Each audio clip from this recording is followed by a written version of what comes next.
Hello दोस्तों, कैसे हैं आप सब। मैं हूं प्रणव और आप देख रहे हैं हमारा चैनल स्टडी 16 पर मुझे काफ़ी कमेंट्स आ रहे थे कि सर एंट्रेंस देने के 1 या 2 दिन पहले क्या करें, तो आप इस पर वीडियो बनाइए। तो आज मैं आपके इस कमेंट्सों के लिए वीडियो बनाने जा रहा हूं कि एंट्रेंस देने के 2 या 3 दिन पहले से हमें क्या प्रिपरेशन करनी चाहिए। तो वीडियो को देखें पूरा और चैनल को कर दें सब्सक्राइब। तो शुरू करते हैं। सबसे पहले आपने जो अभी तक पढ़ा है आपको रिवीजन करना है, और इस वीडियो में हम आर्ट्स बैकग्राउंड के लिए भी जानेंगे और मैथ्स बैकग्राउंड के लिए भी जानेंगे। तो आपको क्या करना है, जैसे अगर आप आर्ट्स बैकग्राउंड के हैं तो आपको अभी तक आपने जो पढ़ा है वो एक नोटबुक में आपको लिखना है ताकि आपका रिवीजन हो जाए। जैसे कि आपने हिस्ट्री में क्या क्या पढ़ा है तो आप एक नोटबुक में अलग से हिस्ट्री पॉइंट डालकर आप अपना नोट कर लीजिए कि मैंने कितने युद्ध वाले पढ़े हैं। जैसे क्वेश्चन 1526 में कौन सा युद्ध हुआ, 27 में कौन सा हुआ, जब आप वो लिख लेंगे, जैसे अलग से हिस्ट्री डालेंगे और हिस्ट्री वाले आपने जो जो हिस्ट्री में पढ़ा है, जौन जौन से युद्ध पढ़े हैं, या कोई गवर्नर जनरल बना है, या कोई किसने किसी ब्रह्म समाज की स्थापना की या एसएस की, तो आपको पूरा डिटेल में नहीं लिखना है, आपको ओनली शॉर्ट फॉर्म में लिखना है कि आपने क्या क्या पढ़ा है। ऐसा आपको हिस्ट्री में लिखना है, जियोग्राफी में लिखना है, पॉलिटिकल साइंस में लिखना है, और जैसे संविधान है तो उसमें मेन आपने संविधान में क्या क्या पढ़ा है उसका आपको रिवीजन जरूर करना है। क्योंकि जो आर्ट्स बैकग्राउंड है, जिन जिन में पॉलिटी से क्वेश्चन आते हैं उनमें संविधान से ज़्यादातर क्वेश्चन आते हैं। तो आपको मेन आर्टिकल जो आपको पता है, जैसे कि आर्टिकल 17 है वो अनटचेबिलिटी से रिलेटेड है, एवोल्यूशन ऑफ अनटचेबिलिटी किया गया है।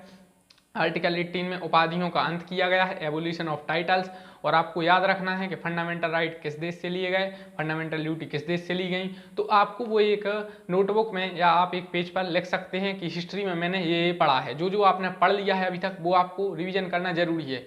क्योंकि कई बार ये होता है कि हम लोग काफ़ी कुछ पढ़ लेते हैं और एंट्रेंस देने के 1 या 2 दिन पहले भी हम लोग पढ़ते जाते हैं, तो वो हम लोग रिवीजन नहीं कर पाते। और जो जो आपने पढ़ा है वो रिवीजन करना जरूरी है, क्योंकि अब पढ़ने का उतना टाइम नहीं है। पढ़ें आप, अच्छी बात है, लेकिन आप पुराना भी एक रिवीजन कर लें, एक नोटबुक में लिख लें।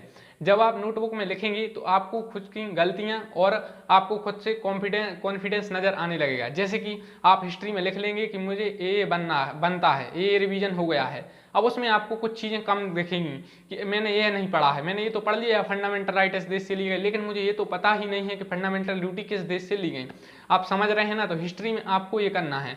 अब जैसे ज्योग्राफी है तो उसमें आप लिख लीजिए कर्क रेखा महत्वपूर्ण पॉइंट है। कर्क रेखा से प्रीवियस ईयर में क्वेश्चन आए हैं, इस बार आने की संभावना है। कर्क रेखा है, मकर रेखा है, या कोई भी और चीज़ है ज्योग्राफी से रिलेटेड, भूगोल से रिलेटेड, तो वो आपको लिखना है। जैसे भूगोल का पितामह किसे कहा जाता है, या जो जो आपने पढ़ लिया है, या जो जो आपकी चीज़ इंपॉर्टेंट छूट गई हैं वो आप गूगल पर सर्च कर देख सकते हैं। तो आपको ऐसा हिस्ट्री का लिखना है, जियोग्राफी का लिखना है, पॉलिटिकल साइंस का लिखना है, इंपॉर्टेंट आर्टिकल्स खुद से आपको लिखना है बिना देखे, कि आपको याद हो कि आपने क्या क्या पढ़ लिया है। इसके बाद आपको हर सब्जेक्ट का रिवीजन करना है। अब बात करते हैं मैथ्स वाले स्टूडेंट्स के लिए। तो मैथ्स वाले स्टूडेंट को मैं आपको एक बात बता रहा हूँ कि आपको फॉर्मूला एक पेज पर लिखना है। आपने फॉर्मूला काफ़ी याद किए हैं, लेकिन क्या होता है जब अपना पेपर टाइम आता है तो हम लोग काफ़ी फॉर्मूलास याद किए रहते हैं और उनका रिवीजन मुश्किल हो जाता है, हम लोग भूल जाते हैं। तो आपको पहले से ही 1-2 पेज पर फॉर्मूलास लिख लेने हैं, फिर आपको बिना देखे उनका रिवीजन करना है। तो आपको ज़्यादा से ज़्यादा फॉर्मूलास लिखने हैं। दूसरी बात, अब ये आर्ट्स वालों के लिए भी और मैथ्स बैकग्राउंड के लिए भी आपको ट्रिक खुद की बनानी है। आप अभी लास्ट दिन में मैं तो कहूँगा ट्रिक ही ट्रिक देखिए। जैसे कि विटामिन, जल में घुलने वाले विटामिनों के नाम की एक ट्रिक होती है, तो आप लोग ट्रिक सर्च करें। आप यूट्यूब पर सर्च कर सकते हैं, आप किसी भी गूगल या किसी भी बुक में आप ट्रिक देख सकते हैं। ट्रिक ज़्यादा से ज़्यादा आप देखने का समय है, क्योंकि टाइम कम है। और अगर आपने एक क्वेश्चन भी सही कर दिया तो आपको 2 मार्क्स मिलेंगे। आप समझ रहे हैं ना कि एक ट्रिक आपका 2 नंबर दिला सकती है, क्योंकि आपने जो पढ़ाई कर ली है, अब आपने हार्ड वर्क किया है, अब आपको स्मार्ट वर्क की थोड़ा ज़रूरत है। अगर आपके 2 नंबर भी आते हैं तो आपका सिलेक्शन पक्का हो सकता है।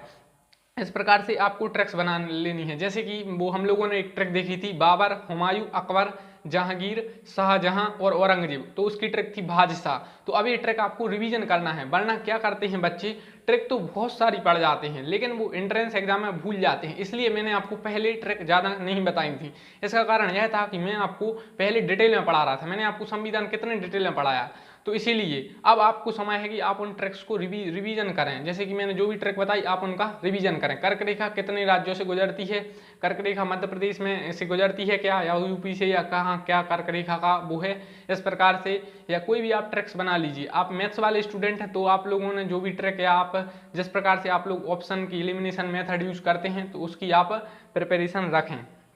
तो अब बात करते हैं नेक्स्ट कि सर करंट अफेयर्स और जीके में क्या पढ़ा जाए। तो मैं आपको बता दूं, हाँ, आप लोग एंट्रेंस देने जाने से पहले भारत के जो राष्ट्रपति कौन है, भारत के प्रधानमंत्री कौन है, मुख्यमंत्री कौन है, किसी राज्य के राज्यपाल हैं, और सबसे ज़्यादा बात जो सबसे ज़्यादा क्वेश्चन पूछे जाते हैं वो आरबीआई के गवर्नर कौन है, और आरबीआई के डिप्टी गवर्नर चेंज होते रहते हैं तो उनसे रिलेटेड क्वेश्चन, या कोई नया चुनाव आयुक्त बना है तो जो नए चेंज हुए हैं राज्यपाल मध्य प्रदेश, उत्तर प्रदेश या कहीं के भी, तो ये महत्वपूर्ण है, या कोई मुख्यमंत्री चेंज हुआ है, जनरली इनसे क्वेश्चन अब ज्यादा आने लगे हैं। तो करंट अफेयर्स में आप पेपर देने जा रहे हैं उससे पहले अब आपकी पढ़ाई हो गई है और रिलैक्स होकर आपको यह सब चीज पढ़ना है। ये अब आपको पढ़ना है कि मुख्यमंत्री कौन है, राज्यपाल कौन है, राष्ट्रपति कौन है, या प्रथम राज्यपाल कौन था, प्रथम राष्ट्रपति कौन थे, ये थोड़ा बहुत पता होना चाहिए। देश की नॉलेज आपको ज्यादातर देखने हैं, या आपके लिए कहीं का कोई राष्ट्रपति या प्रधानमंत्री चेंज हुआ है तो ये सब आपको देखना है। नेक्स्ट है आपको खुद की ट्रैक्स बनाना है, तो इस पर हम लोग बात कर चुके हैं। जो आपने पढ़ा है उसका तो आपको रिवीजन करना ही है। नेक्स्ट है अब आपको एंट्रेंस देने से पहले क्या क्या करना चाहिए, तो वो भी मैं आपको बताता हूँ कि एंट्रेंस देने से पहले आपको एक डायरी में आपको एक नोटबुक लिखना है। उसमें आपको एंट्रेंस के दिन जो जो चीज़ लेकर जाना है वो आप पहले से नोट कर लीजिए, ताकि आपको समझ में आ जाए कि मुझे इन चीज़ों की ज़रूरत पड़ेगी और मैंने ये चीज़ें रख ली हैं कि नहीं। आप पहले से बना लें, 1-2 दिन पहले से बना लें तो काफ़ी अच्छा होगा। जैसे कि डायरी में आप नोट कर लेंगे कि आपको सैनिटाइजर रखना है, क्या क्या मास्क रखना है, हैंकी रखना है, पेन्स रखने हैं, पेंसिल रखने हैं, एडमिट कार्ड रखना है या आधार कार्ड रखना है, तो आप पहले से लिख लें। और एक आप और एक्स्ट्रा प्रूफ लेकर चलें, चाहे वो 10th की मार्कशीट हो, 12th की मार्कशीट हो, तो इस प्रकार से आपको रख लेना है। और एंट्रेंस देने से पहले आपको थोड़ा पहले पहुंचना है, क्योंकि आप जितना जल्दी एंट्रेंस देने से, मैं जल्दी तो नहीं बोल रहा ज़्यादा, लेकिन आप अन्य की तुलना एंट्रेंस देने थोड़ा पहले से जाइए। कारण यह है कि अगर आप कुछ चीज़ छोड़ जाएंगे तो आपको टाइम मिल जाएगा बाद में, लेकिन अगर आप पहले से ही लेट जा रहे हैं और आपको अगर कुछ आप रख नहीं पाए, कोई डॉक्यूमेंट्स नहीं रख पाए, तो एंट्रेंस देने में प्रॉब्लम हो सकती है। तो जितना आप जल्दी जाएंगे उतना आप रिलैक्स फील करेंगे, आप माहौल में ढल मिल जाएंगे और आप कंफर्टेबल महसूस करेंगे। नेक्स्ट है सर मैथ्स में क्या किया जाए एंट्रेंस से पहले। तो मैथ्स में मैं आपको एक बात बता दूं, मैथ्स में तो अब लास्ट टाइम में आप लोग फॉर्मूलास याद कर लीजिए, ट्रिक्स बना लीजिए, मुझे इस प्रकार से करना है। और आप यूट्यूब वगैरह पे या कहीं पर भी किसी बुक में से ट्रिक्स देख लें कि इन्हें ऑप्शन मेथड से कैसे सॉल्व किया जाए, क्योंकि जो मैथ्स वाले जनरली क्वेश्चन आते हैं वो आप ऑब्जेक्टिव से सॉल्व कर सकते हैं। और एक और बात, आप मोटिवेशनल रहिए, जिस सब्जेक्ट का आप एंट्रेंस दे रहे हैं कॉन्फिडेंस के साथ पेपर देने जाइए, क्योंकि आपको अभी और भी एंट्रेंस देने हैं। नेक्स्ट, जिस जगह एंट्रेंस है उस सेंटर पर अगर आप नहीं गए हैं तो आपको क्या करना है, अगर आपने जो अभी तक आपका जैसे कहीं सेंटर है और आपने उसको नहीं देखा तो आप अभी से उसको गूगल कर सर्च कर लीजिए। अगर आप किसी भी भाई बहन है किसी के साथ भी एंट्रेंस देने जाने वाले हैं तो भी आप सर्च कर लीजिए, क्योंकि आप पहले से सर्च किए रहेंगे तो आपको सही रहेगा, क्योंकि कभी अगर प्रॉब्लम हो गई तो आपको कोई टेंशन की बात नहीं होगी। तो आपको करना क्या है, इस वीडियो का मेरा मकसद है कि मोटिवेशनल रहिए, रिलैक्स फील करिए। अब थोड़ा जो आपने पढ़ा है उसी का मेरे ख्याल से ज़्यादातर रिवीजन कर लीजिए, और आप एक नोटबुक में या किसी पर भी एक पेज पर लिखें कि मैंने ये पढ़ लिया है और ये मुझे पढ़ना है। आप जब लिखेंगे कि मैंने ये पढ़ लिया है तो आपको खुद समझ में आ जाएगा कि अभी मुझे ये पढ़ना थोड़ा बाकी है या इसकी ये ट्रिक्स है, तो वही आप रिवीजन कर लीजिए, उसमें एडिशनल कुछ ट्रिक्स ऐड कर लीजिए। और वो हाथ से, मतलब आप पेन से, खुद के पेन से आप खुद को नोट करिए कि मैंने ये ट्रिक्स पढ़ी हैं, आप वो खुद से अपने पेन से राइट करिए, क्योंकि हम लोग देख तो लेते हैं कई बार लेकिन वो हम लोग मेमोरी में नहीं आती है। तो जब read and write is the best way to express. Next, तो अब हम लोग एक बार बात कर लेते हैं इस वीडियो हम लोगों ने क्या क्या जाना कि रिलैक्स रहिए, मोटिवेशनल रहिए। जितने आप मोटिवेशनल रहेंगे ज़्यादा उतना आपके लिए एंट्रेंस में फ़ायदा होगा। आपने जो जो पढ़ा है उसका रिवीजन करिए और वीडियो देखते रहिए, ट्रिक्स वगैरह देख लीजिए। अगर आपने हमारे लेक्चर्स नहीं देखे तो 17 से 18 लेक्चर हैं, प्रैक्टिस टेस्ट सीरीज है, देख सकते हैं।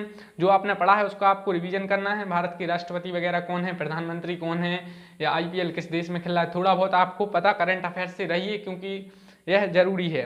और आप खुद की ट्रिक्स कुछ बना लीजिए, और जो आपको एंट्रेंस में लेकर जाना है पहले से एक पेज में नोट्स कर लीजिए, और एंट्रेंस देने थोड़ा पहले से जाइए।